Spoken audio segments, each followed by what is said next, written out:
Do you find yourself struggling to find your God-given purpose in life? Do you feel like there's more to your life than what you are doing right now? If yes, then trust me, you are not alone. Purpose is the intent of the Creator before creation. So we all exist for a specific purpose, which means it is paramount to find our God-given purposes. God-given purpose is not a personal ambition or a dream or a personal goal. A God-given purpose is the mind of God for you before you were formed. Anything outside of this is not in line with His purposes for your life. Here are 7 steps to find our purposes. Step 1. Turn to the Bible. God has left us with a wealth of knowledge from the Bible to guide us towards finding our purposes in life. The Word of God is the mind of God. The Word of God is God. John chapter 1 and verse 1 tells us, "In the beginning was the Word, and the Word was with God, and the Word was God."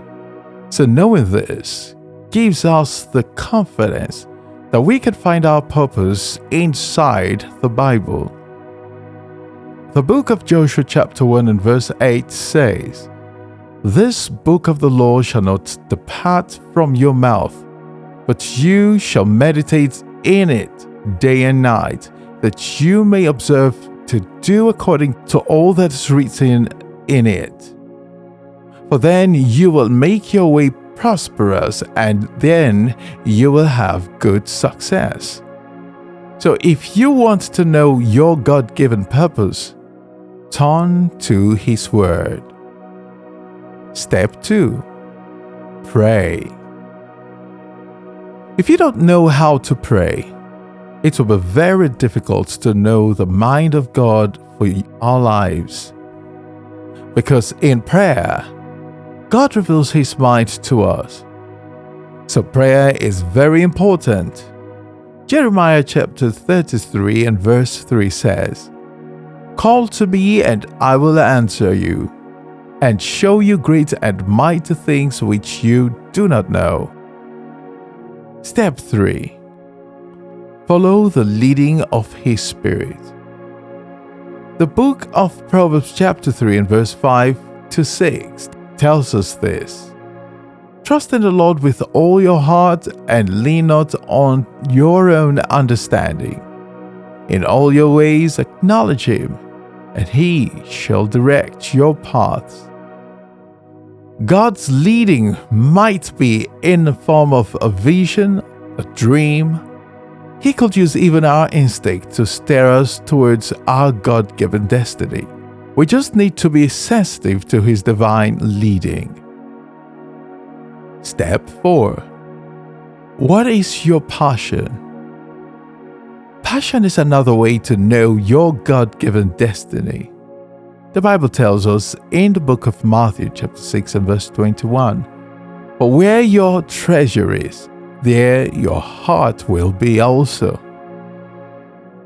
That is exactly how passion works.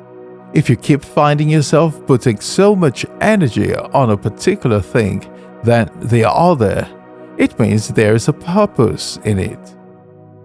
Whatever you are passionate about, watch it. It may be God leading you to your purpose. Step 5. Know your gifts and talents.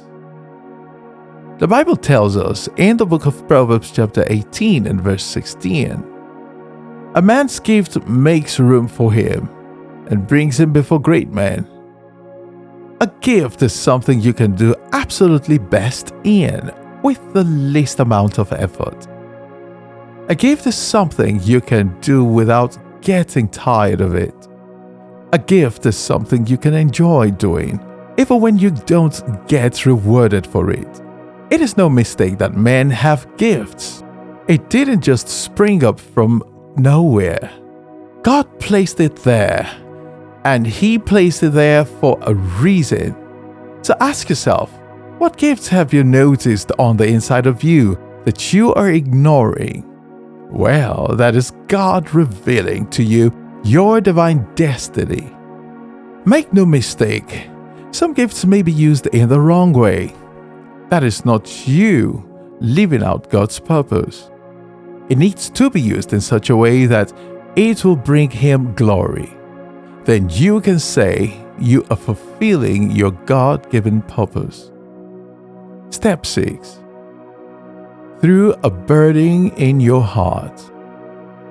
Sometimes God can lead us towards our destiny by placing a burden on us. This is true of Nehemiah.